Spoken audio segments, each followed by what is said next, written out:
There is nothing I love like old couple goals.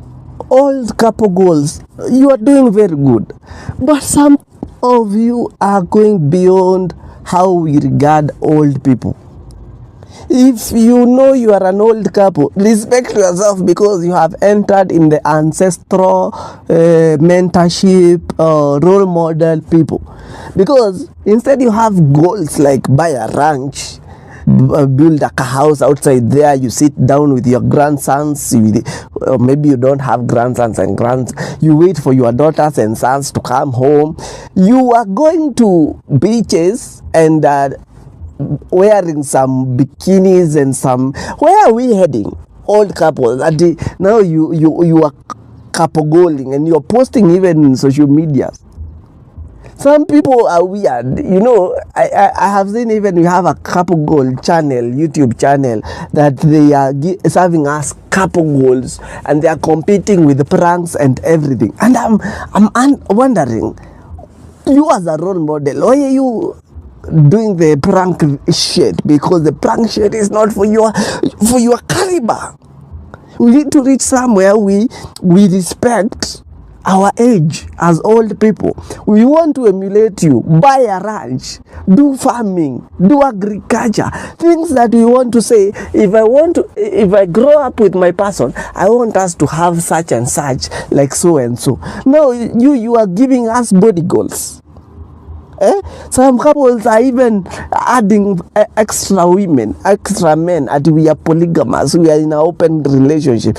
Where are we heading? Some couple goals should be left for young people. Young people set standards. Old people mentor. Bed of roses. Okay. I know even when you go to a hotel, if you are privileged enough, you want to find some flowers, pellets dropped there on top, and you want to feel like you are valued with that. But can we agree that not only marriage, relationships are not bed of roses? Okay? Not only roses. Relationship is a stem. It is the rose itself. There is thorns.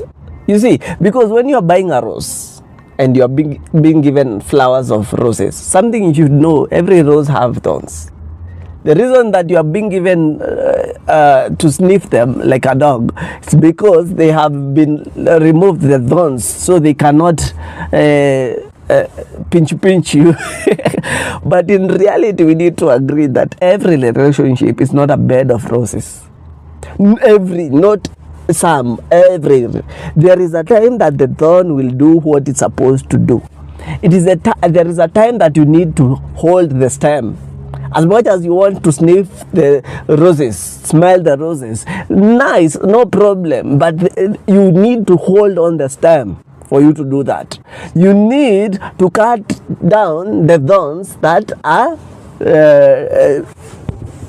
pinching you. Can I use that English? So that you can understand relationships are not bed of roses. Because I told you another time, if you cannot love yourself, don't expect to be loved by someone else outside there. The love that you cannot give yourself, you will not be given by anyone outside there. I know you have a vision board, but let me ask you a question. That is a solo vision board that you want to do, you want to go, you want to have. But in reality, have you ever sat down as a couple and deliberated on your goals of the year? The only thing you do together is tell each other, Happy New Year. Are we together? And then good morning, good evening, good afternoon, how was your day? But can you go to levels where that you share a vision board? As much as I have solo plans of the year, I have a solo dream. Can we find something that can connect us throughout the year? And that is how you'll find it will be impossible for us to break up. Why? Because at the end of the day, we will look at the progress of what we are working towards. Because sometimes a relationship must be a partnership. Because in reality, if you don't become a partner with your person, you will find that you have no common goals. You don't have a direction. You have nowhere to go. And I'm usually an advocate of, can we have a purpose? Where are we going? Apart from us having fun, where are we headed? What are we doing to reach there? And that is how you will find you will go far. Why? Because every time you look at your vision board, you know you have ticked what and you have missed what. Me, I think we need to look at this story of genders. We said we have male and female, then now we have the rest, a lot of them, and I have no problem. I respect them, I have friends like them. But have you ever realized, for you to go and say I'm either a stud or let me say lesbian or a gay, you will, it comes from somewhere. But today I want us to talk it coming from a best friend's side. When you are hurt, who do you run to? Say your best friend. When something good happens, who do you run to? Your best friend. Sometimes even when they are not around, who do you call? Your best friend. Late night calls, early mornings, in the middle of the day, work time. You are talking with a best friend and all that. Do you know the chances of you to become one with a best friend it's maximum 99.9% like you will be couples. Why? Because that is where you deposit all your feelings. So the emotional bond gets created. Are we together? And remember, the reason you are best friends is because you have one boundary that it's not supposed to be physical. We share, but it's not physical. I'll give you a shoulder to lean on, but no kissing, no touching, no. You see, but now it's only one boundary that is separating that relationship for becoming a full blow. Are we together? And let's not blame every lesbian that it is a choice. Some of them fell in love. Why? Because when the parent had them, they ran to that best friend. When the boyfriend had them, they ran to that best friend. At the end of the day, where do they get their refuge? To that best friend. So which reason do they have not to be together? Because they are the same gender. Are you understanding? And there is where we are going wrong. We need to understand I don't have a problem with lesbianism. It's okay, it's your choice. Me, I'm not I'm not gay, but it's a high time we start understanding the initial reason you are lesbian or a gay. Because you might be there because of a shoulder to lean on, not even love. It's just the bond was created because that is the shoulder that was near. There is this phrase that I love using, compatibility. And I know for some people ask themselves, what do I mean with compatibility? But today, let us talk about compatibility. Compatibility, I know like poles don't attract, and that is given. Even physics is given. It's very rare for you to find that you are sharing hobbies with the person that you are dating. If you are sharing, one of you is accommodating the other. Because in reality, unlike poles attract, like poles don't attract. But when we come to compatibility in relationship, it is where I'm talking about a way to find a common ground without hurting each other. Like, I don't like this, but can we reach somewhere that we can agree to compromise? Because in reality, if you don't compromise in this relationship, you will find it's either you are hurting yourself or hurting the other.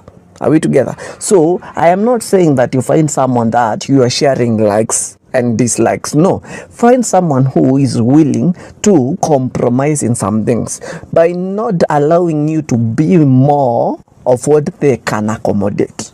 Are we together? Finding a common ground. That is my point by compatibility. Whereby I don't like traveling, but instead of me hating traveling and you like traveling, can we look for a journey that is not long for me and it will be adequate for you to enjoy? Are we getting? That is what I mean with compatibility. Believe. Apart from they will change, believe in love. Believe in relationship, believe in marriages, believe in oneness. There are things that works. But let me tell you something. For you to graduate from the university, you had to go through classes, weird classes. It is the same with the relationship. There are people who come to teach you lessons. There are people who come for seasons. It's like the way you are in your junior school, senior school, like that. There is a process you went through. So don't say that you don't believe in relationship because class 1 did not work. Maybe class 1 you used to go to get, grade 1 you used to get around, you are the last pupil in terms of exam. Now when you're in your senior school or high school, you start becoming number 1. Class 1 taught you something. So you need to believe in love again if you want to have a successful marriage. Rumors. Let me tell you something. If you want to be happy in your relationship, avoid listening to people. By the people who come with baseless accusation, come with evidence. And it should be complete evidence. I will believe you. But most of us are destroying the relationships we have built for a very long time because of someone else's view. They don't have evidence. It's like taking me to court and you don't have evidence. You cannot come up with tangible evidence to convict me. Let me tell you something, you'll be wasting your time. So always when you listen to people, just know these people have intentions. For example, they want you, or they want your partner, or they want you to be like them, single. Am I making sense? Maybe you are happy. Okay, for example, your relationship is happy, but this person always come with accusation every time. Accusation of your partner up. Let me tell you something. This person has an intention that if you don't guard your heart very well, you will be single like them. Nobody will understand why you're in love. Nobody will ever believe that you're in love. Nobody will understand the choice of the partner you chose. Nobody. Sometimes we are validating our partners to our friends, our family, and we are missing it. We are using a lot of time and energy trying to convince other people to see our partner in their eyes, how we see them. But in reality of them, they are not in love with them. Remember, love is blind. So you are seeing what you want to see, not what they can see, because they are not in love with their partner. Maybe your partner buys them with drinks or money, gifts here and there. They will start falling in love. And the danger of that, you might be left for your friend or your sibling. You never know. These stories happen. But I need you to understand something and write it in your mind with bold letters. Nobody, and don't even use energy to convince them, nobody will understand your decisions when it comes to love. Make sense. I know, love is blind. Love is blind. But that doesn't give you the leeway of living a pathetic life with someone. Let me tell you something. If you can live a better life alone, I don't see why you need a relationship. Because a relationship is somewhere that we need to see growth. Not only emotional growth, not only spiritual growth, something that is tangible. Something that we can see that is manifesting outside. Because you cannot tell me your heart is happy and your face is gloomy. I don't know if I'm making sense. You have to make sense in your relationship, because from the inside, it is how we see the outside. So you cannot tell me your inside is okay and your outside is worse, because there are people who, they were even fat. Okay, not fat. They looked healthy. Nowadays, they look ill every time because of depression, stress, and happy moment. They don't even remember the last time they had peace. Why? Because their relationship is not making sense.